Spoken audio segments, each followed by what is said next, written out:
In the heart of ancient Ethiopia, amidst rolling highlands and golden plains, lay the kingdom of Sheba, a realm known for its grandeur, wisdom, and unmatched cultural richness. Among its most celebrated treasures was the exquisite hand-woven cotton attire adorned by its queens and kings.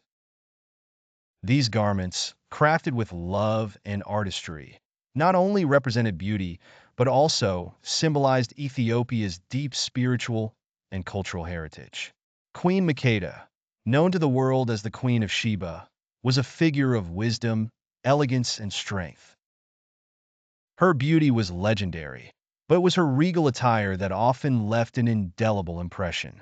Each piece she wore was a masterpiece, woven from the finest Ethiopian cotton. Her iconic habesha chemise, a traditional dress made of soft, flowing fabric, was enhanced with intricate hand-woven designs called taibeb.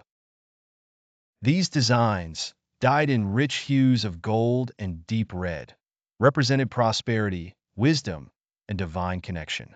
When Queen Makeda journeyed to Jerusalem to meet King Solomon, she adorned herself in an extraordinary ensemble.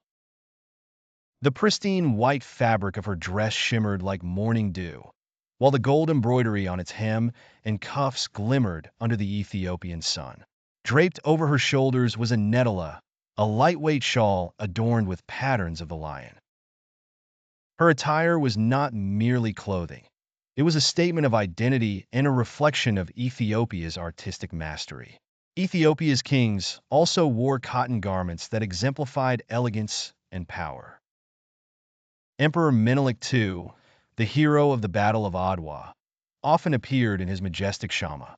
This traditional wrap, made of pure white cotton, was adorned with stripes of red and green, colors that would later become the Ethiopian flag. The simplicity of the fabric was contrasted by its intricate patterns, which spoke of unity, resilience, and sovereignty.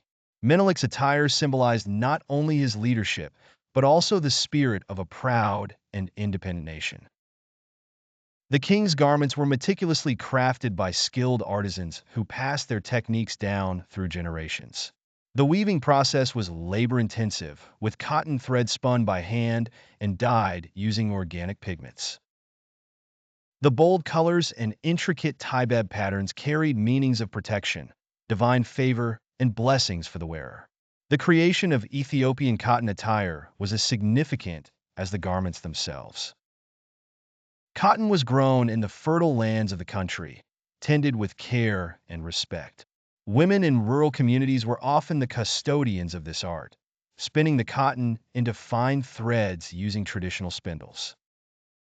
Once spun, the threads were dyed using natural pigments. Bright reds came from the kaso flower, yellows from turmeric, and blues from the indigo plant.